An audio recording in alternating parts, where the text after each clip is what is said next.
TV news కి స్వాగతం. ముందుగా ముఖ్యాంశాలు. ఇక్కడ గొంతు నొక్కుతున్నది మీ బిడ్డ ప్రభుత్వాంది కాదు, నా అక్క చెల్లెమ్మలను, అవ్వాతాతలను, రైతన్నలదని సీఎం జగన్ వ్యాఖ్య. మంగళగిరి సభలో పాల్గొన్న సీఎం మళ్లీ మన పరిపాలన రావాలంటే ఫ్యాన్ గుర్తుపై ఓటు వేసి గెలిపించాలని విజ్ఞప్తి. రాష్ట్రంలో ప్రజాస్వామ్యం ప్రమాదంలో ఉందని మంగళగిరి ఎమ్మెల్యే అభ్యర్థి లోకేష్ కుటుంబ సభ్యులు వెల్లడి. భావితరాల భవిష్యత్తు కోసం కూటమిని గెలిపించాలని అభ్యర్థన. మంగళగిరిలో లోకేష్ ను భారీ మెజార్టీతో గెలిపించి అసెంబ్లీకి పంపించాలని విజ్ఞప్తి. మాదిగల కండగా నిలబడి వారిని అత్యున్నత స్థానానికి తీసుకువచ్చే విధంగా కృషి చేస్తానని విజయవాడ పశ్చిమ నియోజకవర్గం బీజేపీ అభ్యర్థి సుజనా చౌదరి వెల్లడి. సుజనాకు మద్దతుగా వన్ టౌన్ రోడ్ షోలో పాల్గొన్న ఎంఆర్పీఎస్ నేత మందకృష్ణ మాదిగ. మందకృష్ణ తనకు సోదరుడితో సమానమని సుజనా వెల్లడి.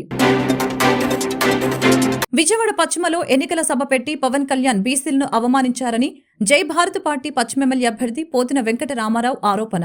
పోతిన మహేష్ కు జనసేన టికెట్ ఇవ్వకుండా మోసం చేసిందని పవన్ వెల్లడి. ఇక్కడ గొంతు నొక్కుతున్నది మీ బిడ్డ ప్రభుత్వాన్ని కాదు, నా అక్క చెల్లెమ్మలను, అవ్వాతాతలను, రైతన్నల్ని అని సీఎం జగన్ వ్యాఖ్యానించారు. మళ్లీ మన పరిపాలన రావాలంటే ఫ్యాన్ గుర్తుపై ఓటు వేసి గెలిపించాలని ప్రజలకి విజ్ఞప్తి చేశారు. మంగళగిరి మహాసభలో సీఎం జగన్ మాట్లాడారు. ఎన్నికలకు 2 నెలల ముందో 3 నెలల ముందో కాకుండా ఇన్ని సంవత్సరాలుగా మీ జగన్ పథకాలను అందిస్తున్నాడని అన్నారు.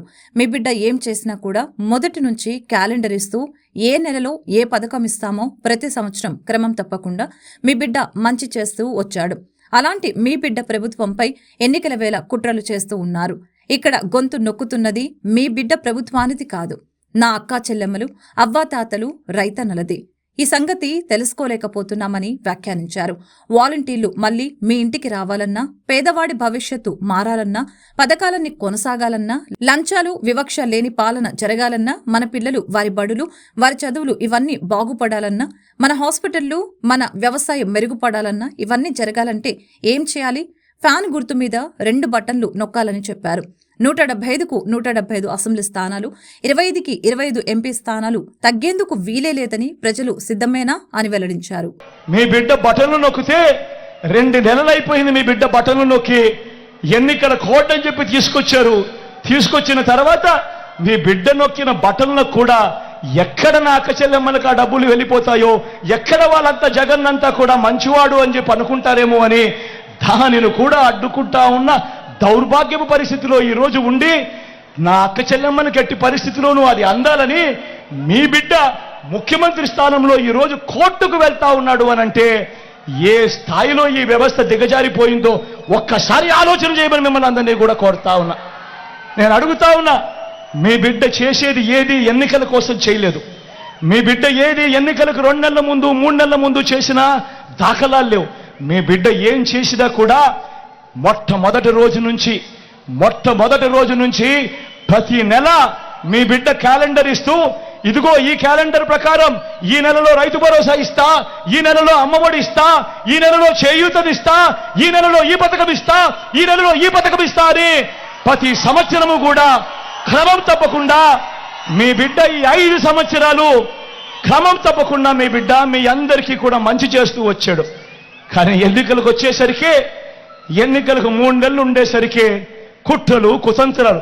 మీ బిడ్డ ప్రభుత్వాన్ని వీళ్ళందరూ గొంతు పట్టుకొని పిసికేయాలి అని చెప్పి ఆలోచన చేస్తా ఉన్నారు అనంటే, ఇక్కడ గొంతు పట్టుకొని పిసికేది మీ బిడ్డ ప్రభుత్వాన్ని కాదు. గొంతు పట్టుకొని పిసికేది నా అక్క చెల్లెమ్మల గొంతుల్లో, నా అవ్వాతాతల గొంతుల్లో, నా రైతన్నల గొంతుల్లో, నా పేద విద్యార్థుల గొంతులను అని ప్రతి ఒక్కరూ కూడా గమనించవలసిందిగా కోరుతా ఉన్నా. వాలంటీర్లందరూ మళ్ళీ ఇంటికి రావాలన్నా, బటన్లు నొక్కిన పథకాల సొమ్ము మళ్ళీ నా అక్క చెల్లెమ్మల ఖాతాలకే రావాలన్నా, పథకాలన్నీ కొనసాగాలన్నా, పేదల భవిష్యత్తు, పేదల తలరాతలు మారాలన్నా ఏం చేయాలన్నా? ఏం చేయాలి తమ్ముడు? ఏం చేయాలక్క? ఫ్యాన్ గుర్తు మీద 2 బటన్లు నొక్కాలి. 175కు 175 అసెంబ్లీ స్థానాలు, 25 ఎంపీ స్థానాలకు 25 ఎంపీ స్థానాలు, రాష్ట్రంలో ప్రజాస్వామ్యం ప్రమాదంలో పడిందని అందరం కలిసి ప్రభుత్వాన్ని అధికారంలోకి తీసుకుని రావాల్సిన అవసరం ఉందని నందమూరి సుహాసిని పేర్కొన్నారు. భావి భారత భవిష్యత్తు కోసం కూటమిని గెలిపించాలని, మంగళగిరిలో లోకేష్ ను భారీ మెజారిటీతో గెలిపించాలని అసెంబ్లీకి పంపాలని వెల్లడించారు. మే 13న మీ అమూల్యమైన ఓటును కూటమి అభ్యర్థులు నారా లోకేష్, పెమ్మసాని చంద్రశేఖర్లకు వేసి భారీ మెజారిటీతో గెలిపించవలసిందిగా కోరారు. నారా లోకేష్ కు మద్దతుగా మంగళగిరి రూరల్ చినవడ్లపూడి గ్రామంలో లోకేష్ కుటుంబ సభ్యులు ఎన్నికల ప్రచారం నిర్వహించారు. ముందుగా గ్రామస్తులు వారికి ఘన స్వాగతం పలికారు. అనంతరం రోడ్ షోతో పాటు ఇంటింటా ప్రచారం చేపట్టారు. కరపత్రాలు పంపిణీ చేస్తూ కూటమి ప్రభుత్వ మేనిఫెస్టో, రాష్ట్రంలో ప్రస్తుత విధ్వంస పాలన గురించి ప్రజలకు వివరించి చైతన్యపరిచారు. ఈ సందర్భంగా నందమూరి సుహాసిని మాట్లాడారు. రాష్ట్రంలో ప్రజాస్వామ్యం ప్రమాదంలో ఉందని తెలిపారు. సేవ్ డెమోక్రసీ, సేవ్ అమరావతి కోసం మనమందరం ప్రభుత్వాన్ని అధికారంలోకి తీసుకుని రావాల్సిన అవసరం ఉందని తెలిపారు. 2014-19 మధ్య చంద్రబాబు నాయుడు ఆధ్వర్యంలో అనేక అభివృద్ధి సంక్షేమ కార్యక్రమాలు పెద్దెత్తున చేపట్టారని అన్నారు. పరిశ్రమలు నెలకొల్పి యువతకు ఉద్యోగ ఉపాధి అవకాశాలు కల్పించారని అన్నారు. ప్రస్తుత పాలనలో అభివృద్ధి లేదు, ఎక్కడ చూసినా రోడ్లు అధ్వానంగా ఉన్నాయని, కనీసం రోడ్లపై గుంతలు కూడా పూడ్చలేని పరిస్థితి ఉందని విమర్శలు గుప్పించారు. తెలుగుదేశం పార్టీకి కార్యకర్తలే బలమని, అభివృద్ధి సంక్షేమం, భావితరాల భవిష్యత్తు కోసం కూటమి ప్రభుత్వాన్ని గెలిపించుకోవాల్సిన అవసరం ఉందని చెప్పారు. మంగళగిరి నియోజకవర్గం ఎమ్మెల్యేగా నుంచుంటున్నారు, తప్పకుండా ఆయన్ని గెలిపించాలి. మీరు లాస్ట్ టైం మేము అందరితో మాట్లాడుతూ ఉంటే అందరూ అదే అన్నారు, మేము పొరపాటు చేసాం, లాస్ట్ టైం మేము ఓటు వేయలేదని, ఈసారి తప్పకుండా ఓటేసి గెలిపిస్తామమ్మా అని అంటున్నారు. అట్లాగే పెమ్మసాని గారు పార్లమెంట్కి నుంచుంటున్నారు. సో మనకి అక్కడి నుంచి కూడా మనకి అన్ని అభివృద్ధి కార్యక్రమాలు, సంక్షేమ కార్యక్రమాలు వస్తాయి కాబట్టి తప్పకుండా ఆయన్ని గెలిపించి మీరు టీడీపీకి ఓటేసి, అండ్ టీడీపీ అంటేనే కార్యకర్తల పార్టీ, కార్యకర్తలే ఈ పార్టీని నడిపిస్తున్నారు ముందుకి. సో ఇదంతా కార్యకర్తల మీదే బాధ్యత, మనందరి బాధ్యత మనం టీడీపీని ఇవాళ గెలిపించుకోవాలని. సో మన ఓటు 13వ తారీఖు మన అమూల్యమైన ఓటు, మన భవిష్యత్ కోసం, మన భావితరాలు అండ్ మన పిల్లల భవిష్యత్ కోసం మనం తప్పకుండా ఓటు టీడీపీకి వేసి గెలిపిద్దాం. సో మాదిగలకు అండగా నిలబడి వారిని అత్యున్నత స్థానానికి తీసుకువచ్చే విధంగా కృషి చేస్తానని విజయవాడ పశ్చిమ నియోజకవర్గం బీజేపీ అభ్యర్థి సుజనా చౌదరి తెలిపారు. మందకృష్ణకు ప్రత్యక్షంగా పరోక్షంగా ఎప్పుడూ అండగా ఉంటానని సుజనా చెప్పారు. కూటమి అధికారంలోకి రాకని మాదిగల సమస్యల్ని పరిష్కరించి అన్ని రంగాల్లో ఉన్నత స్థానానికి తీసుకువచ్చే బాధ్యతను తీసుకుంటానని సుజనా తెలిపారు. సుజనాకు మద్దతుగా ఎంఆర్పీఎస్ వ్యవస్థాపక అధ్యక్షుడు మందకృష్ణ మాదిగ శుక్రవారం ప్రెజర్పేట నుంచి చిట్టినగర్ మీదుగా మిల్క్ ప్రాజెక్టు వరకు రోడ్ షో నిర్వహించారు. మిల్క్ ప్రాజెక్టు కన్వెన్షన్ హాల్లో ఏర్పాటు చేసిన మాదిగల ఆత్మీయ సమావేశానికి హాజరయ్యారు. మందకృష్ణ తనకు సోదరుడితో సమానమని, తామిద్దరి మధ్య 25 ఏళ్ల అనుబంధం ఉందని సుజనా చెప్పారు. రాజకీయంగా ఎన్నో అవకాశాలు వచ్చినా జాతిహితం కోసం ఉద్యమ బాటలోనే మందకృష్ణ పయనిస్తున్నారని ప్రశంసించారు. ఎన్డీఏ కూటమికి ఎంఆర్పీఎస్ మద్దతివ్వటం శుభపరిణామమని తెలియజేశారు. వైసీపీ పాలనలో ఎస్సీ వర్గ ప్రజలు అనేక ఇబ్బందులు పడ్డారంటూ మోదీ, చంద్రబాబు హయాంలో మాదిగలకు మేలు జరిగిందని తెలిపారు. ఏపీ ప్రజలకు శాపంగా మారిన జగన్ను ఇంటికి పంపాలని సుజనా పిలుపునిచ్చారు. మాదిగల సంక్షేమాన్ని కాంక్షిస్తూ అనేక సంవత్సరాలుగా ఎంఆర్పీఎస్ ఎదుగుదలకు వెన్నుదన్నుగా నిలుస్తున్న సుజనా చౌదరిని అత్యధిక మెజారిటీతో గెలిపించాలని మందకృష్ణ విజ్ఞప్తి చేశారు. ఎస్సీ వర్గీకరణ ఎన్డీఏ కూటమితోనే సాధ్యమవుతుందని తెలిపారు. ఎస్సీ వర్గీకరణ అభ్యున్నతి కోసం ప్రధాని మోదీ కట్టుబడి ఉన్నారని తెలిపారు. జగన్ పాలనలో దళితులకు అన్యాయం జరిగిందని ఆవేదన వ్యక్తం చేశారు. ఎస్సీ వర్గీకరణ వ్యతిరేకి జగన్మోహన్ రెడ్డిని ఇంటికి పంపించాలని తెలిపారు. విజయవాడ పశ్చిమలో ఎన్నికల సభ పెట్టి పవన్ కళ్యాణ్ బీసీలను అవమానించారని జయభారతి పార్టీ పశ్చిమ ఎమ్మెల్యే అభ్యర్థి పోతిన వెంకట రామారావు తెలిపారు. ఆయన సినీ హీరోలా ఎవరో రాసిచ్చిన స్క్రిప్ట్ ఇక్కడ బలవేయటం కాదని, పశ్చిమ రాజకీయ చరిత్ర ఆయనకు తెలియదని తెలిపారు. తమ్మిన పోతురాజు, మరుపిల్ల చిట్టి, పోతిన చిన్న సన్యాసరావు లాంటి వారు ఎమ్మెల్యేలుగా చేసిన చరిత్ర పశ్చిమ నియోజకవర్గానికి ఉందని, ఇది తెలియక బీసీలను తానే పెంచానని పవన్ కళ్యాణ్ అహంకారం ప్రదర్శిస్తున్నారని పోతిన రాము దుయ్యపట్టారు. విజయవాడ పశ్చిమలో కుమ్మరిపాలెం సెంటర్ నుంచి సితారా సెంటర్ వరకు జై భారత్ టార్చ్ ర్యాలీ నిర్వహించిన పోతిన రాము కార్నర్ మీటింగ్ లో ఓటర్లను ఉద్దేశించి మాట్లాడారు. పోతిన మహేష్ కు జనసేన టికెట్ ఇవ్వకుండా మోసం చేసింది కాక తనే పెంచి పోషించినట్లు పవన్ కళ్యాణ్ ప్రగల్భాలు పలుకుతున్నారని అన్నారు. తన తండ్రి పోతిన మహేష్ జనసేనలో చేరకముందే బీసీ రాష్ట్ర నాయకుడిగా, రాష్ట్ర విభజన తర్వాత ఆర్ కృష్ణయ్య అటు తెలంగాణకు వెళ్లిపోతే ఇక్కడ బీసీ ఉద్యమాన్ని నడిపింది ఆయనేనని పోతిన రాము అన్నారు. పవన్ మీద అభిమానంతో తాను రాష్ట్ర నాయకుడు అనేది మరిచి జనసేన కార్యకర్తగా రాజకీయ ప్రస్థానం మొదలు పెట్టాడని అన్నారు. నా తమ్ముడు నీకోసం తగ్గితే నువ్వతని రాజకీయ భవిష్యత్తును నమ్మించి ముంచేశావని, అతని ద్వారా పార్టీని పెట్టుకొని గిరాకీ వచ్చిన తర్వాత ఎమ్మెల్యే టికెట్ ఒక ఆర్థిక నేరగాడికి అమ్మేశావని విమర్శించారు. మా తమ్ముడి భవిష్యత్తును నాశనం చేశావు, అతన్ని క్షమించమని బహిరంగంగా కోరాల్సింది పోయి తల బిరుసుగా మాట్లాడి బీసీలను అవమానిస్తావా అంటూ పోతిన రాము పవన్ పై విరుచుకుపడ్డారు. పశ్చిమ నియోజకవర్గాన్ని తాను మోడల్ నియోజకవర్గంగా మారుస్తానని పోతిన రాము ప్రజలకు హామీ ఇచ్చారు. విజయవాడకు ప్రధాని మోదీ వచ్చి ఏం మేలు చేశారని ప్రశ్నించారు. అమరావతి ప్రకటించారా, ప్రత్యేక హోదా ప్రకటించారా, మరి దేని గురించే పవన్ కళ్యాణ్ చంద్రబాబు దండాలు పెడుతున్నారని విమర్శించారు. జై భారత్ రోడ్ షోలో పోతిన రాముతో పాటు కార్మిక నాయకుడు బూరాడ, యజ్ఞం నారాయణ, బెజవాడ నాని, పోతిన శ్రీనివాసరావు, రాయన మణి తదితరులు పాల్గొన్నారు. ఎన్నికల్లో కూటమి అభ్యర్థులకు గిరిజన సంఘాలు మద్దతు ప్రకటించాయి. ఏపీ వ్యాప్తంగా కూటమి అభ్యర్థుల గెలుపునికి ప్రచారం చేస్తూ ఉన్నాయి. విజయవాడ పశ్చిమ నియోజకవర్గంలో సుజనా చౌదరి గెలుపునకి ప్రచారం చేస్తూ ఉన్నారు.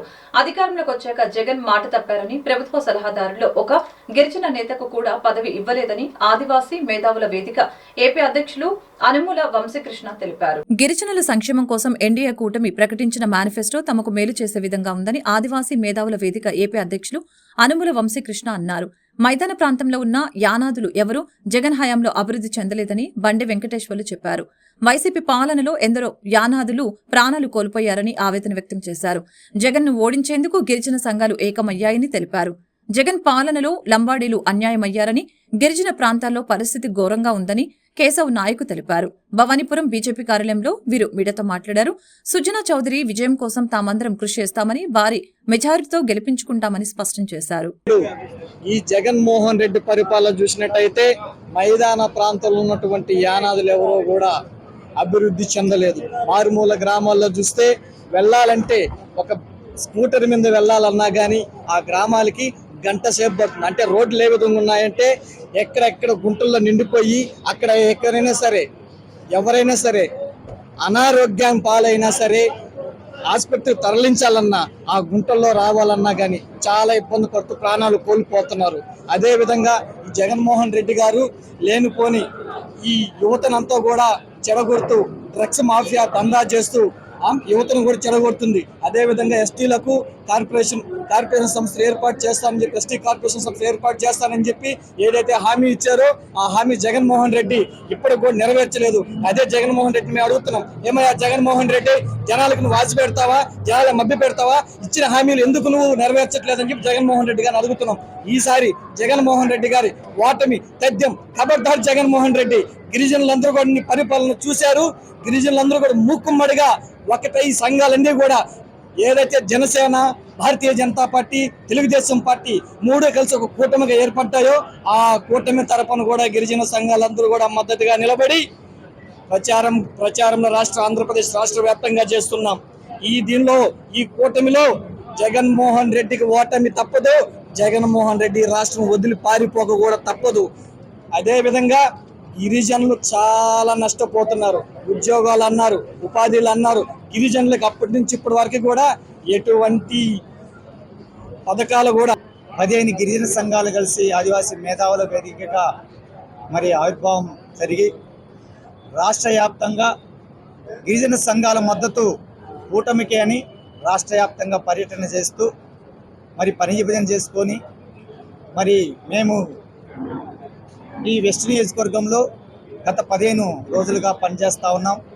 భవానీపురం,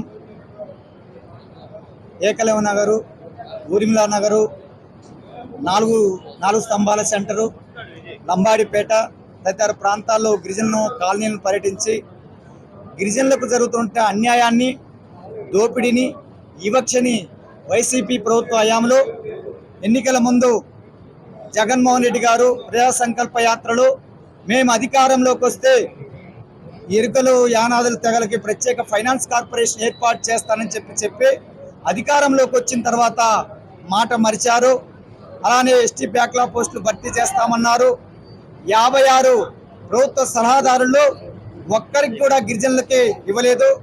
జీవో నెంబర్ 24 తీసుకొచ్చి ప్రభుత్వ రంగ సంస్థల్లో నామినేట్ పదవుల్లో రూల్ ఆఫ్ రిజర్వేషన్ అమలు చేస్తామని చెప్పినట్టు ముఖ్యమంత్రి జగన్మోహన్ రెడ్డి గారు అధికారంలోకి వచ్చినాక తన సామాజిక వర్గానికే పెద్దపీట వేసి పశ్చిమ బీజేపీ అభ్యర్థి సుజనా చౌదరి విధిల్చే చిల్లర కోసం వేషాలు వేస్తున్న టీడీపీ మైనార్టీ ద్రోహులకు రానున్న ఎన్నికల్లో ముస్లిం మైనార్టీలే తగిన బుద్ధి చెప్పాలని జిల్లా వక్ఫ్ బోర్డు చైర్మన్ షేక్ గౌస్ మొహిద్దీన్ పిలుపునిచ్చారు. ఓటు కోసం వెళ్తున్న సుజనా చౌదరిని అనేక మంది ఓటర్లు నగరానికి ఏం చేశావని ఓటు వెయ్యాలని ప్రశ్నిస్తున్నారు. దొడ్డిదారిన రాజ్యసభకు వెళ్లి కేంద్ర మంత్రిగా కూడా పనిచేసిన సుజన విజయవాడకి ఏం చేశారని నిలదీశారు. ఎంపీ కేశినేని నాని అడుగుజాడల్లో ఉన్న టీడీపీ మైనార్టీ నాయకుడు ఒకరు ఆసిఫ్ పై అసత్య ఆరోపణలు, బురద చల్లుడు వ్యాఖ్యల్ని ఖండిస్తూ విద్యాధరపురంలో వైఎస్ఆర్సీపీ పశ్చిమ ఎన్నికల ప్రధాన కార్యాలయంలో ఏర్పాటు చేసిన మీడియా సమావేశంలో పార్టీ రాష్ట్ర కార్యదర్శి జీఎంసీ బాషా గౌస్ మొహిద్దీన్ పలువురు మైనార్టీ నాయకులు మాట్లాడారు. ఈ సందర్భంగా గౌస్ మొహిద్దీన్ మాట్లాడారు. రాజకీయ చైతన్యవంతమైన పశ్చిమ నియోజకవర్గంలో అన్ని మతాలు, కులాలు కలిసిమెలిసి అన్నతమ్ముల్లా ఉంటూ ఉంటే వారి మధ్య మత విద్వేషాలను రెచ్చగొట్టి రాజకీయ లబ్ధి పొందేందుకు వచ్చిన మతతత్వవాది సుజనా చౌదరిని విదిల్చి ఎంగిలి మెతుకుల కోసం టీడీపీ మైనార్టీ ద్రోహులు కొట్టుకుంటున్నారని ఎద్దేవా చేశారు. ఓటు కోసం వెళ్తున్న సుజనా చౌదరిని అనేక మంది ఓటర్లు నగరానికి ఏం చేశావని ఓటు వెయ్యాలని, చంద్రబాబు పాలన చూసి ఓటు వెయ్యాలా, మీరు బ్యాంకుల రుణాలను ఎగ్గొట్టి మోసం చేసినందుకు ఓటు వెయ్యాలా అని నిలదీస్తూ ఉంటే వాటికి సమాధానం చెప్పకుండా ఆసిఫ్ పై ఏదేదో మాట్లాడటం హాస్యాస్పదంగా ఉందని తెలిపారు. అలాగే దొడ్డిదారిన రాజ్యసభకు వెళ్లి కేంద్ర మంత్రిగా కూడా పనిచేసిన సుజన విజయవాడకు ఏం చేశారని ప్రశ్నించారు. అప్పటి టీడీపీ ఎంపీగా ఉన్న కేశినేని నాని విజయవాడ అభివృద్ధికి నిధులు కేటాయించారని గుర్తు చేశారు. మే 13న పోలింగ్ అయిపోగానే 14న ఢిల్లీ వెళ్లిపోయేందుకు ఫ్లైట్ కు టికెట్ బుక్ చేసుకున్నారని ఎద్దేవా చేశారు. 2014, 2019లో మన చంద్రబాబు నాయుడు గారు ఏదైతే వాగ్దానాలు చేసి జనానికి మోసం చేశారో అవన్నీ గుర్తే ఉన్న వాళ్ళకి ఇవాళ మీరు వచ్చి ఎన్ని చెప్పినా కూడా మీ మాటలు నమ్మే పరిస్థితులు ఎవరూ లేరు. జగన్మోహన్ రెడ్డి గారు అనే వ్యక్తి చేసి చూపించినటువంటి వ్యక్తి, అది ఇవాళ మన ప్రజల గుండెల్లో గూడు కట్టుకున్న వ్యక్తి ఎవరన్నా ఉన్నారంటే రాజశేఖర్ రెడ్డి గారి తర్వాత ఇవాళ జగన్మోహన్ రెడ్డి గారు అని చెప్పేసి సభాముఖంగా మీకు తెలియపరుస్తున్నాను. రాబోయే రేపు 13వ తారీఖు మొత్తం ఎంతమంది ముస్లిమ్స్ ఉన్నారో అందరికీ ఎస్సీ, ఎస్టీ, మైనార్టీ, బీసీలందరికీ విజ్ఞప్తి చేస్తున్నా, దయచేసి ఇవాళ వనితా గారి మీద ఏదైతే దౌర్జన్యం జరిగిందో అది రేపు రాబోయే రోజుల్లో ఈ బీజేపీ క్యాండిడేట్ని తీసుకొచ్చి సుజనా చౌదరిని మన నెత్తి మీద రుద్దాలని చెప్పేసి అనుకుంటున్నారు. రేపు రాబోయే రోజుల్లో వంటల్లో ఇవాళ కూడా అన్నయ్య, బావ, అక్క, చెల్లి, వదిన అని చెప్పేసి పిలుచుకునే కల్చర్ మనకు ఉంది కాబట్టి దీన్ని నాశనం చేయడానికి తీసుకొచ్చి సుజనా చౌదరిని ఇక్కడ పెట్టారు. మీరు ఆలోచించుకొని మీ ఓటు, విలువైన ఓటుని ఎవరికి వేయాలో మీరు ఆలోచించుకొని ఓటు వేయాలని చెప్పేసి అందరికీ విజ్ఞప్తి చేస్తున్నాను. రేపు మైనార్టీలు కానివ్వండి, దళితులు కానివ్వండి, ఎస్సీ, ఎస్టీ కానీ, బీసీలు కానివ్వండి, వీళ్ళందరినీ కూడా అనగతొక్కేటటువంటి పార్టీ ఏదైనా ఉందంటే అది బీజేపీ, తెలుగుదేశం. దాంతోపాటు యతుకులు బంత పవన్ కళ్యాణ్ గారు కలిశారు. ఆయన ఏది చెప్తే అది చెప్పడానికే ఆయన పనికి వస్తాడు. కానీ వాళ్ళ కాపుల్ని మోసం చేసినటువంటి వ్యక్తి ఎవరైనా ముద్రగడ్డ పద్మనాభరావు లాంటి ఒక వ్యక్తి, ఒక పెద్ద నాయకుడిని మోసం చేసినటువంటి పవన్ కళ్యాణ్ వాళ్ళ వచ్చి ఇక్కడ పంజాబ్ సెంటర్లో ఏదో చెప్తే నిన్న జరిగిన హోమ్ మినిస్టర్ తానేటి వనితా గారి మీద దాడిని ఎస్సీసీఎల్ తరఫున మేము తీవ్రంగా ఖండిస్తున్నాం. ఇంత అరాచకమైన దాడులు చంద్రబాబు నాయుడు చేపిస్తున్నాడంటే దళితుల అభివృద్ధి చూడలేకపోతున్నాడు. ఒక దళిత మందిరాన్ని కూడా చూడకోకుండా వాళ్ళు దాడులు చేసే నీచమైన పరిస్థితికి వచ్చారంటే వారు ఎంత దిగజారిపోతున్నారో. ఎందుకంటే జగన్మోహన్ రెడ్డి గారి ప్రపంచం ముందు ఈ దళితులంతా ఏకమైపోతున్నారు, దళితులంతా జగన్మోహన్ రెడ్డి పక్షాన్ని నిలబడుతున్నారని వారు ఎన్ని చెప్పినా ఈ దళితులు మా వైపు రావట్లేదని ఒక అక్కసుతో దళితుల మీద దాడి చేసే పరిస్థితికి వచ్చారంటే నిజంగా చంద్రబాబు నాయుడు ఎంత దిగజారిపోతున్నాడో దీన్ని బట్టి అర్థమవుతుంది. ఆఖరికి సీఎం గారిని కూడా భౌతికంగా లేకుండా చేయాలని కుట్ర పన్నుతున్నారు. ఆయన మీద దాడులు చేయడమే కాకుండా మరి అభ్యర్థుల మీద కూడా దాడులు చేసే పరిస్థితి వస్తుంది. కాబట్టి మేము తీవ్రంగా ఖండిస్తున్నాం. ఎందుకంటే జగన్మోహన్ రెడ్డి గారి గవర్నమెంట్లో దళితుల్ని ఎంతో వాళ్ళ అభివృద్ధి చేయడమే కాకుండా అనేక సంక్షేమ పథకాలు, సంక్షేమ ఫలాలు కూడా ఈ దళితులు అందుకుంటున్నారు. తెల్లారు లెగిస్తే నా ఎస్సీ, నా ఎస్టీ, నా బీసీ, నా మైనార్టీ అంటూ జగన్మోహన్ రెడ్డి గారు వీళ్ళ గుండెల్లో గూడు కట్టుకుంటున్నారు. ఎన్ని చేసినా వీళ్ళు దళితులు దూరం అవ్వలేకపోతున్నారని అక్కసుతో వారు బరితెగించి దాడులు చేస్తున్నారు. వీరి ప్రభుత్వం రాకముందే దళితుల మీద దాడి చేస్తే ఒకవేళ దురదృష్టవశాత్తు కనుక వీళ్ళు అధికారంలోకి వస్తే దళితులు ఒక మానసిక క్షోభకు గురవడమే కాకుండా వారు అత్యాచారాలకు గురయ్యే పరిస్థితి కూడా ఉంది. ఈరోజు విజయవాడ నగరం పశ్చిమ నియోజకవర్గంలో మన పవన్ కళ్యాణ్ గారు పర్యటన చేస్తున్నారు. పవన్ కళ్యాణ్ గారు ఒకటే మాట అడుగుతున్నాను నేను, అయ్యా నువ్వు విజయవాడలో పర్యటన ఎందుకు చేస్తున్నావు? ఇవాళ అంత అవసరం ఏమి వచ్చింది? ఏ రోజైనా సరే గత ప్రభుత్వంలో ఆ రోజు చంద్రబాబు నాయుడు గారు సపోర్ట్ చేశావు. ఎప్పుడైనా ప్రజలకి కాపులకి ఏం జరిగిందో నువ్వు అడిగావా చంద్రబాబు గురించి? ఏ రోజు అడగరా. ఆ రోజు ముద్రగడ్డ గారు ధర్నా చేస్తుంటే మరి ఇంటికి వెళ్ళి పోలీసు వాళ్ళు వాళ్ళ ఇంటి ఆడవాళ్ళు కూడా చాలా చండాలంగా ప్రవర్తించారు. ఆ రోజు నువ్వు ఎందుకు ఖండించలేదు? అంటే ఆ రోజు నీ కాపులు గుర్తురాలేదా? ఇవాళ కాపు కులం గుర్తొచ్చిందా? అంటే కుల రాజకీయాలు చేస్తున్నారా? నువ్వు చంద్రబాబు నాయుడు కలిసి కుల రాజకీయాలు చేస్తున్నావు, అంతమించేయలేదు. కాపుల మీద మీకు ఎటువంటి ప్రేమ లేదు, కాపులంటే మీకు సొత్తుశుద్ధి లేదు. ఇవాళ మీరు కూటమి అధికారం రావడానికి అనవసరమైన నిందలేసి ముద్రగడ పద్మనాభమైన వాళ్ళ కూతురు కూడా తీసుకొచ్చి ఆ ఎమ్మెల్యేతో అనేక విషయాలు మాట్లాడిస్తున్నారు. మీరు అసలు గెలవాలి అనే ఆలోచన మీకుంటే కుటుంబాల మధ్య చిచ్చు. ప్యాకేజీ ఇచ్చి పవన్ కళ్యాణ్ వద్ద సీటు కొనుక్కున్న కూటమి అభ్యర్థి సుజనా చౌదరి తన ధనబలంతో ఓటర్లను మభ్యపెట్టి పశ్చిమ సీటు గెలవాలని ప్రయత్నిస్తున్నారని జై భీమ్రావ్ భారత పార్టీ పశ్చిమ అభ్యర్థి పరస సురేష్ ఆరోపించారు. సుజనా చౌదరి వెదజల్లే ప్రలోభాలకు గురి కావద్దని ప్రజలకు విజ్ఞప్తి చేశారు. శుక్రవారం పశ్చిమ నగరంలోని జై భీమ్రావ్ భారత పార్టీ ఎన్నికల కార్యాలయంలో పశ్చిమ అభ్యర్థి పరస సురేష్ విలేకరులతో మాట్లాడారు. ఈ సందర్భంగా ఆయన మాట్లాడుతూ ధనబలం కుల బలంతో గెలవాలని చూస్తున్న ఎన్డీఏ కూటమి అభ్యర్థి సుజనా చౌదరికి ప్రజలు తమ ఓటుతో బుద్ధి చెప్పాలని కోరారు.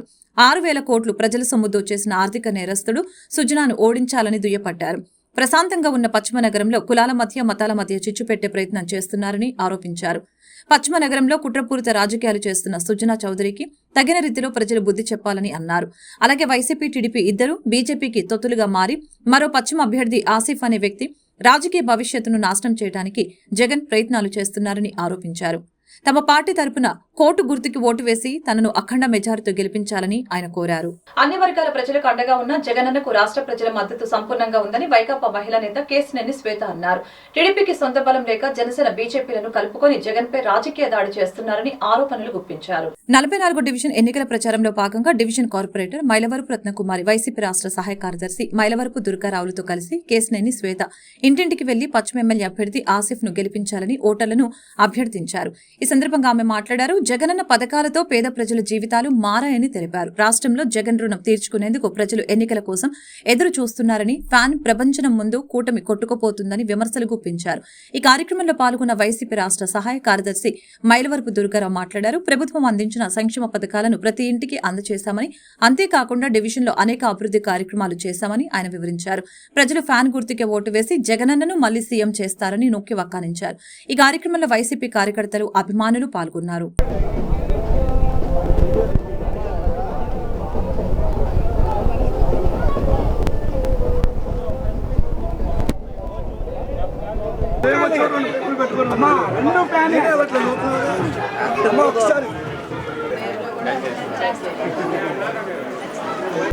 ఆసిఫ్ గారి అలాగే కేసీఆర్ నాని గారి విజయాన్ని కాంక్షిస్తూ మన కార్పొరేటరు మైలవరపు రత్నకుమారి గారితో అలాగే ఇక్కడ డివిజన్ ఇన్ఛార్జ్ దుర్గారావు గారితో అలాగే మాకు ఈరోజు ముఖ్య అతిథిగా మన కిషన్ రెడ్డి గారు కూడా మాతో పాటు రావడం జరుగుతుంది. చాలా సంతోషం.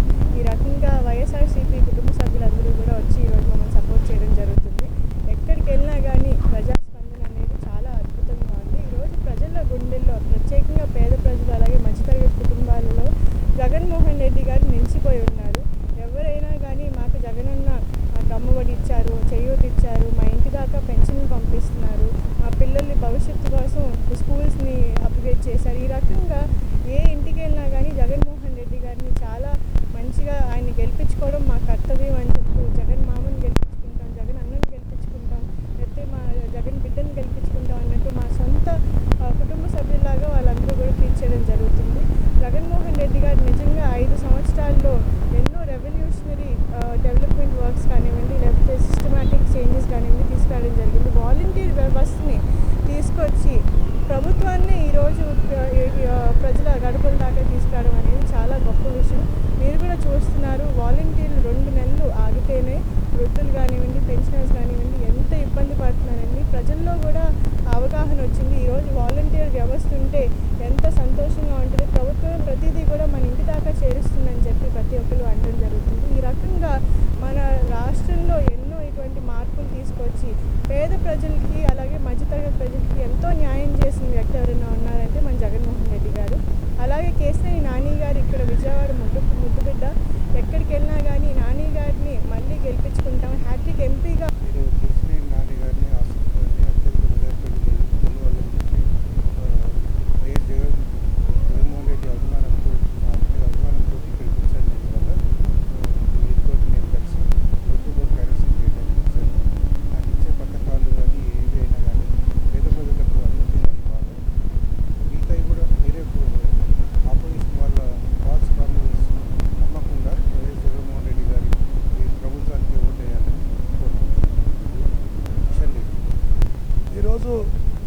14వ డివిజన్లోని వైఎస్ఆర్ కాంగ్రెస్ పార్టీ అభ్యర్థులు విజయవాడ పార్లమెంట్ అభ్యర్థి కేసినేని నాని గారు, అలాగే పశ్చిమ నియోజకవర్గం ఎమ్మెల్యే అభ్యర్థి షేక్ ఆసిఫ్ గారి విజయాన్ని కోరుతూ ప్రతి ఒక్క ఇంటికి వెళ్ళి వాళ్ళ ఓటు అడగడం జరుగుతుంది. దానికి ముఖ్య అతిథులుగా మరి కేసినేని నాని గారు అమ్మాయి శ్వేత గారు, అలాగే హైదరాబాద్ నుండి ఇచ్చేసినటువంటి కిషన్ రెడ్డి గారు, స్థానిక కార్పొరేట్ మహిళా రత్నకుమారి గారు అందరూ కలిసి ఇవాళ డోర్ టు డోర్ వెళ్ళి ప్రతి ఒక్కళ్ళు కూడాను జగన్మోహన్ రెడ్డి గారు ఇచ్చినటువంటి పథకాలన్నీ కూడా వివరిస్తూ తెలియజేస్తూ ముందుకు వెళ్తూ వాళ్ళని ఓట్లు అడగడం జరుగుతుంది. దాంట్లో ప్రతి ఒక్కరు కూడా స్వాగతం పలుకుతూ మీరు మా దగ్గర రావసరం లేదమ్మా, మేము ఆల్రెడీ జగన్మోహన్ రెడ్డి గారి దగ్గర లబ్ధి పొందున్నాము కనుక మేము రుణపడి ఉన్నాము ఆయనకి, ఎప్పటికీ మేము జగన్మోహన్ రెడ్డి గారికి ఎప్పుడు మేము రుణపడి ఉంటాము, ఆయన ఎప్పుడు ఎన్నికల్లో నుంచున్నా ఆయనకి సీఎం చేసుకునే విధంగా మేము అందరం కూడా మేము పనిచేసి ఆయనకు ఓటేసి మరొకసారి మళ్ళీ ముఖ్యమంత్రి చేసే విధంగా అందరూ ఉంటామని చెప్పి మరి ప్రజలందరూ చెప్తుంటే చాలా సంతోషకరంగా ఉంది. అలాగే లోకల్ క్యాండిడేట్ ఎవరనేది కూడా ప్రజలు తెలుసుకున్నారు. మరి బ్యాంకులు దోపిడీ చేసినటువంటి వ్యక్తులు ఈరోజు ఢిల్లీ నుండి వచ్చి అనేకమైనటువంటి దొంగ హామీలు ఈ పండుగ అంటే లిఫ్ట్ వేస్తారంట, ఏదో సామెత ఉంది. అక్రమ ఆస్తులు కేసులపై వైసీపీ ఎంపీ అభ్యర్థి కేసినేని నానికి టీడీపీ ఎంపీ అభ్యర్థి కేసినేని చిన్ని సవాల్ విసిరారు. దమ్ముంటి తనపై చేసిన ఆరోపణల్ని ఆయన నిరూపించాలని ఛాలెంజ్ విసిరారు. కేసినేని నాని నోరు అదుపులో పెట్టుకో, లేదంటే నీ అవినీతి మోసాలు చరిత్ర మొత్తం బయటపెడతానని హెచ్చరించారు. నేడు చిన్ని మీడియాతో మాట్లాడుతూ కేసినేని నాని అక్రమాలన్నింటినీ నిరూపిస్తానని, దమ్ముంటే తనపై చేసిన ఆరోపణల్ని ఆయన నిరూపించాలని ఛాలెంజ్ విసిరారు. కేసినేని నాని నోరు అదుపులో పెట్టుకో, లేదంటే నీ అవినీతి మోసాల చరిత్ర మొత్తం బయటపెడతాను. భవిష్యత్తులో ఏం చేయబోతున్నా, గతంలో ఏం చేశామో తాము చెబుతామని తెలిపారు. కేసినేని నాని మాత్రం మాపై విషం చిమ్మటమే పనిగా పెట్టుకున్నారని మండిపడ్డారు. కలల రాజధాని అమరావతిని వైసీపీ ప్రభుత్వం నాశనం చేస్తుందని కేసినేని చిన్ని అన్నారు. ప్రజల ఆర్థిక వనరులు దెబ్బతీసి పొట్టకొట్టారు. కేసినేని నాని 10 ఏళ్లలో ప్రజలకు ఏం చేశారో చెప్పలేరా? నా మీద నిందలు వేస్తూ ప్రజా సమస్యల్ని చిత్రీకరిస్తావా? అసలు ప్రజలకు ఏం చేశావో ఎందుకు చెప్పటం లేదని మండిపడ్డారు. జగన్ సంకన దాక్కున్న నీకు ఆయన్ని నిలదీసే దమ్ముందా? అసలు విజయవాడ అభివృద్ధికి జగన్ ఏం చేశాడో అడగాలని హితో పలికారు. విజయవాడ పార్లమెంట్ ప్రజలకి ఇవాళ నేను రేపు 13వ తారీఖు ఎన్డీఏ కూటమి అభ్యర్థిగా తెలుగుదేశం, భారతీయ జనతా పార్టీ, జనసేన బలపరిచిన ఎంపీ అభ్యర్థిగా పోటీ చేస్తున్నాను. నేను రాబోయే కాలంలో ఏం చేయబోతున్నాం, మేము ప్రభుత్వంలో ఉండగా ఏం పనులు చేశాం, అంతేవిధంగా కొంతమంది వ్యక్తులు 2 సంవత్సరాల నుంచి ఎంపీగా ఉన్న కేసినేని నాని అనే వ్యక్తి నా మీద చేసిన విమర్శలకి ఇవాళ మీ అందరి ముందు సమాధానం ఇవ్వదలిచాను. ముఖ్యంగా నేను ఒకటే కోరుకుంటున్నాం, 2014 నుంచి 19 వరకు మేము ఎన్డీఏ ప్రభుత్వం అధికారంలో ఉన్నాం. ఆ సమయంలో మేము విజయవాడలో పలు కార్యక్రమాలు బ్రహ్మాండంగా చేశాం. 2019 నుంచి 23 వరకు వైసీపీ అధికారంలోకి వచ్చినాక ఏ ఒక్కటి కూడా ముందుకు వెళ్ళే విధంగా జరగలేదు. అందరూ కోరుకున్నట్టు రాష్ట్రంలో ఉన్న మన కళల రాజధాని అమరావతి కాదు, మన పోలవరమే కాదు, ముఖ్యంగా విజయవాడ, నేను కోరుకునేది ఒకటే, విజయవాడ పార్లమెంటు నియోజకవర్గంలో ఎన్నో పెండింగ్ సమస్యలు ఉన్నాయి. వీటిలో ముఖ్యంగా నేను నాని గారిని అడుగుతున్నా, నువ్వు గత 10 సంవత్సరాల నుంచి ఎంపీ పదవిలో ఉన్నావు. నువ్వు రోజు చేయాల్సింది ఏంటంటే ఏదైనా ప్రెస్ మీట్ పెట్టినప్పుడు నువ్వు ఏ కార్యక్రమాలు చేసావు, నువ్వు ఏ విధంగా అభివృద్ధి చేసావు, 14 నుంచి 19 వరకు ఏం చేసావు, 19 నుంచి 23 వరకు ఏం చేసావు అనే విషయాలు చెప్పాల్సింది పోయి ప్రతినిత్యం నా కార్ నెంబర్ వాడుతున్నాడు, నా స్టిక్కర్ వాడుతున్నాడు, ప్రజలకు అవసరం లేని పనులు చెబుతూ ఏ రోజు కూడా ఏ వ్యక్తిని గౌరవం ఇవ్వకుండా వ్యవహరించే నీ తీరే అందరికీ అర్థమైంది. వాళ్ళ విజయవాడ నగర ప్రజలకి అసలు విజయవాడ నగరానికి బోల్డని సమస్యలు ఉన్నాయి. ఈ సమస్యల దృష్టికి రాష్ట్రంలో ఎందుకు పనికిరాని అసమర్థ ఎమ్మెల్యేగా గద్దె రామ్మోహన్ పేరు తెచ్చుకున్నారని తూర్పు నియోజకవర్గం వైసీపీ ఎమ్మెల్యే అభ్యర్థి దేవినేని అవినాష్ తెలిపారు. ఒక అవకాశం ఇవ్వండి, మీకోసం మరింత కష్టపడి పనిచేస్తానని, 10 రెట్లు ఎక్కువగా మీకు సేవ చేస్తాను, నన్ను దీవించండి అడిగారు. నెహ్రూ బిడ్డగా మీ కుటుంబంలో ఒకటిగా పనిచేస్తానని చెప్పారు. తూర్పు నియోజకవర్గంలోని 12, 13, 14, 9వ డివిజన్లలో తూర్పు నియోజకవర్గ వైసీపీ అభ్యర్థి దేవినేని అవినాష్ రోడ్ షో నిర్వహించారు. ఈ క్రమంలో వైసీపీ శ్రేణులు పెద్ద ఎత్తున ర్యాలీలో పాల్గొన్నారు. అవినాష్ కు మహిళలు హారతి ఇచ్చి స్వాగతం పలికారు. ఈ సందర్భంగా దేవినేని అవినాష్ మాట్లాడారు. 4 డివిజన్ల పరిధిలో రోడ్ షో చేశాం, ప్రజల నుంచి విశేష స్పందన లభించిందని చెప్పారు. ఈ డివిజన్లలో నాయకులు, కార్యకర్తలు ఉత్సాహంగా పాల్గొన్నారని, ప్రతి ఇంటికి 5 సార్లు వెళ్లి జగన్ హయాంలో జరిగిన అభివృద్ధి గురించి వివరించామని తెలిపారు. ఈ డివిజన్లోని కోట్లాది రూపాయలతో అభివృద్ధి సంక్షేమ కార్యక్రమాలు అమలు చేశామని అన్నారు. ప్రతి డివిజన్లో అభివృద్ధి పనులు చేసిన ఘనత వైసీపీ ప్రభుత్వానికి దక్కుతుందని కొనియాడారు. అండర్ పాస్ పనులు కూడా ప్రారంభించారని తెలియజేశారు. ప్రజల కష్టాలు తీర్చడానికి వైసీపీ ప్రభుత్వం ఎప్పుడు ముందుంటుందని, పథకాలకు నిధులు విడుదల చేయాలని హైకోర్టు చెప్పడం ప్రతిపక్ష పార్టీలకు చెంపపెట్టు లాంటిదని అన్నారు. స్థానిక ఎమ్మెల్యే గద్దె రామ్మోహన్ చేశాను అని చెప్పుకోవటానికి ఏమీ లేదని అన్నారు. అసమర్థ ఎమ్మెల్యేగా గద్దె రామ్మోహన్ మిగిలిపోయాడని అన్నారు. ఒక అవకాశం ఇవ్వండి, మీకోసం మరింత కష్టపడి పనిచేస్తానని, 10 రెట్లు ఎక్కువగా మీకు సేవ చేస్తాను, నన్ను దీవించండని అడిగారు. నెహ్రూ బిడ్డగా మీ కుటుంబంలో ఒకటిగా పనిచేస్తానని చెప్పారు. 9వ డివిజన్ వరకు కొత్తమట ప్రాంతానికి సంబంధించిన 13 కానివ్వండి, 14 కానివ్వండి, 12 కానివ్వండి, 9 కానివ్వండి, ఈ ప్రాంతాల్లో స్థానికంగా ఉన్న ఇన్ఛార్జీలు, డివిజన్ అధ్యక్షులు, నగర రాష్ట్ర వైఎస్ఆర్ కాంగ్రెస్ పార్టీ ముఖ్య నాయకులు, అదేవిధంగా నగర మహిళా నాయకులతో అందరితో కూడా కలిసి ఈరోజు ప్రచార కార్యక్రమం రోడ్ షో నిర్వహించడం జరిగింది. ఈరోజు దాదాపుగా ప్రతి డివిజన్ గారా 5-6 సార్లు ఈరోజు గర్భవరం ప్రాంతం తిరగటం, ప్రతి ఇంటికి గారు వెళ్ళి జగన్మోహన్ రెడ్డి గారు చేస్తున్న సంక్షేమ కార్యక్రమాలు, అభివృద్ధి కార్యక్రమాలు ఈ 5 సంవత్సరాలు చెప్పటం. అదేవిధంగా అభివృద్ధి కార్యక్రమాలు 12వ డివిజన్లో దాదాపుగా 14 కోట్ల రూపాయలతో, 13వ డివిజన్లో 8 కోట్ల రూపాయలతో, 14వ డివిజన్లో 6 కోట్ల రూపాయలతో, అదేవిధంగా 9వ డివిజన్లో దాదాపుగా 8 కోట్ల రూపాయలతో, మరీ ముఖ్యంగా అండర్ పాస్ ఆ కింద కార్లు కానివ్వండి, ఆటోలు కానివ్వండి, బెంచ్ సర్కిల్ దగ్గరికి వెళ్ళి ట్రాఫిక్ ఇబ్బందులు పడే విధంగా కాకుండా ఈరోజు అండర్ పాస్ వేపిస్తాం కానివ్వండి. ఇలాంటి అభివృద్ధి కార్యక్రమాలు జగన్మోహన్ రెడ్డి గారి యొక్క నాయకత్వంలో ఈరోజు ఈ ప్రాంతంలో జరిగింది. ఎవరు గారు కాదనలేరు, ఎవరు గారు మేము చేసామని చెప్పుకోలేని విధంగా ఈరోజు వైఎస్ఆర్ కాంగ్రెస్ పార్టీ ఆధ్వర్యంలో ఈరోజు అభివృద్ధి కార్యక్రమాలు చేసాం. అదేవిధంగా ఈరోజు చాలా సంతోషం, హైకోర్టు వారు గారా ఈరోజు ఈ రాష్ట్రంలో మహిళలకి జగన్మోహన్ రెడ్డి గారు చేస్తున్న అభివృద్ధి కార్యక్రమాలతో పాటు సంక్షేమ కార్యక్రమాలు, పశ్చిమ నియోజకవర్గాన్ని ఏపీలోని ఆదర్శంగా మారుస్తానని ఎన్డీఏ కూటమి బీజేపీ అభ్యర్థి సుజనా చౌదరి మరొకసారి స్పష్టం చేశారు. ఆశీర్వదిస్తే అభివృద్ధి చేసి చూపుతానని వెల్లడించారు. శుక్రవారం ఉదయం టీడీపీ నేతలు బుద్దా వెంకన్న, నాగుల మీరతో కలిసి కాళేశ్వరరావు మార్కెట్, హోల్సేల్ పూల మార్కెట్, వాణిజ్య సదుపాయాలతో ఎన్డీఏ కూటమి అభ్యర్థి సుజనా చౌదరి ఎన్నికల ప్రచారం చేపట్టారు. స్థానిక వ్యాపారస్తులు, ముఠా కూలీల సమస్యలను అడిగి తెలుసుకున్నారు. తాను గెలిచిన తర్వాత పూల మార్కెట్ను ఆధునీకరించి అభివృద్ధి చేసే బాధ్యతను తీసుకుంటానని అన్నారు. 5 ఏళ్ల వైసీపీ పాలనలో వ్యాపారస్తుల అభివృద్ధిని, ముఠా కూలీల సంక్షేమాన్ని విస్మరించారని దుయ్యపట్టారు. మంత్రిగా పనిచేసిన వెల్లంపల్లి శ్రీనివాసరావు నియోజకవర్గ అభివృద్ధిని ఏమాత్రం పట్టించుకోకపోగా అవినీతికి కేర్ ఆఫ్ అడ్రస్ గా మారారని సుజన విమర్శించారు. కూటమితోనే ఏపీ అభివృద్ధి సాధ్యమని అన్నారు. విద్య, వైద్యం, మౌలిక సదుపాయాల కల్పనే ధ్యేయంగా కృషి చేస్తానని అన్నారు. ఎన్నికల్లో కమలం గుర్తుకు ఓటు వేసి భారీ మెజారిటీతో గెలిపించాలని విజ్ఞప్తి చేశారు.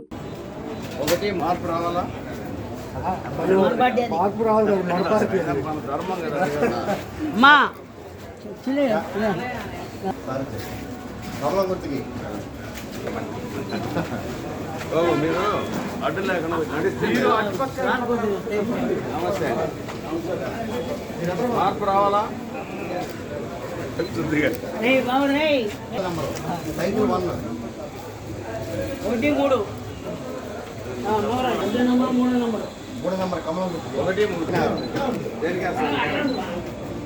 కమలం గుర్తు 3వ నెంబర్.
పశ్చిమ నియోజకవర్గంలో కాళేశ్వర మార్కెట్, ఫ్లవర్ మార్కెట్ రెండు కూడా ఉదయాన్నే ఈ కూరగాయల వ్యాపారం చేసిన వాళ్ళని, పూల వ్యాపారం చేసిన వాళ్ళని కూడా కలవడం జరిగింది. ఇక్కడ వ్యాపారం చేసిన వాళ్ళకి చిరు సమస్యలు ఉన్నాయి. దాంతోపాటు మౌలిక సదుపాయాలు చాలా తక్కువగా ఉన్నాయి. వాళ్ళకి బాత్రూమ్లు కానీ, నీటి సమస్య కానీ ఇవన్నీ ఉన్నాయి. అవి కొంచెం శుభ్రంగా కావాలని అడిగారు. అన్నిటికంటే ఎక్కువ సంతోషకరమైనది ఏంటంటే ముఠా కార్మికులను అడిగితే ఇక్కడ చేసుకునే వ్యాపారస్తులను మమ్మల్ని బాగా చూసుకుంటున్నారు. వ్యాపారస్తుల దగ్గర సమస్యలు తెలుసుకొని వాళ్ళ సమస్యలను కనుక పరిష్కరిస్తే మేము సంతోషంగా ఉంటాం అని చెప్పడం కూడా జరిగింది. అది చాలా సంతోషకరం. అది అంటే ఒక మంచి వాతావరణంలో వాళ్ళు వ్యాపారం చేసుకుంటున్నారు. చిన్న వ్యాపారం అయినప్పటికీ కూడా అందరూ సంతోషంగా ఉండాలని చెప్పి ఈ గత 5 సంవత్సరాల్లో ఉన్న సమస్యలు కూడా అక్కడైతే 33% దాటి ఇంక్రీజ్ చేస్తూ ఉన్నారు కాబట్టి అదొకటి అడిగారు. వ్యాపారస్తులందరికీ కూడా దండుగా ఉండి ఎట్టి పరిస్థితుల్లోనూ ఎటువంటి రకమైన సమస్యలు రాకుండా ఈ లోగడ ఎట్లాగైతే చిన్నదానికి పెద్దదానికి డబ్బులు, కరప్షను ఇవన్నీ ఎక్కువైనాయి అన్నారు. అవి కాకుండా మేము గట్టిగా వాళ్ళకి అండగా నిలబడతాం. ఒకవేళ ఈ మార్కెట్ని అటు ఇటు జరిపి ఇంకా బాగా వార్తలు ముగించే ముందు ముఖ్యాంశాలు మరొకసారి. ఇక్కడ గొంతు నొక్కుతున్నది మీ బిడ్డ ప్రభుత్వాంది కాదు, నా అక్క చెల్లెమ్మలను, అవ్వాతాతలను, రైతన్నలదని సీఎం జగన్ వ్యాఖ్య. మంగళగిరి సభలో పాల్గొన్న సీఎం మళ్లీ మన పరిపాలన రావాలంటే ఫ్యాన్ గుర్తుపై ఓటు వేసి గెలిపించాలని విజ్ఞప్తి. రాష్ట్రంలో ప్రజాస్వామ్యం ప్రమాదంలో ఉందని మంగళగిరి ఎమ్మెల్యే అభ్యర్థి లోకేష్ కుటుంబ సభ్యులు వెల్లడి. భావితరాల భవిష్యత్తు కోసం కూటమిని గెలిపించాలని అభ్యర్థన. మంగళగిరిలో లోకేష్ ను భారీ మెజార్టీతో గెలిపించి అసెంబ్లీకి పంపించాలని విజ్ఞప్తి. మాదిగల కండగా నిలబడి వారిని అత్యున్నత స్థానానికి తీసుకువచ్చే విధంగా కృషి చేస్తానని విజయవాడ పశ్చిమ నియోజకవర్గం బీజేపీ అభ్యర్థి సుజనా చౌదరి వెల్లడి. సుజనాకు మద్దతుగా 1 టౌన్ రోడ్ షోలో పాల్గొన్న ఎంఆర్పీఎస్ నేత మందకృష్ణ మాదిగ. మందకృష్ణ తనకు సోదరుడితో సమానమని సుజనా వెల్లడి. విజయవాడ పశ్చిమలో ఎన్నికల సభ పెట్టి పవన్ కళ్యాణ్ బీసీలను అవమానించారని జై భారత్ పార్టీ పశ్చిమ ఎమ్మెల్యే అభ్యర్థి పోతిన వెంకట రామారావు ఆరోపణ. పోతిన మహేష్ కు జనసేన టికెట్ ఇవ్వకుండా మోసం చేసిందని పవన్ వెల్లడి. ఈ వార్తలు ఇంతటితో సమాప్తం. మరొక బులెటిన్లో మళ్ళీ కలుద్దాం. నమస్కారం.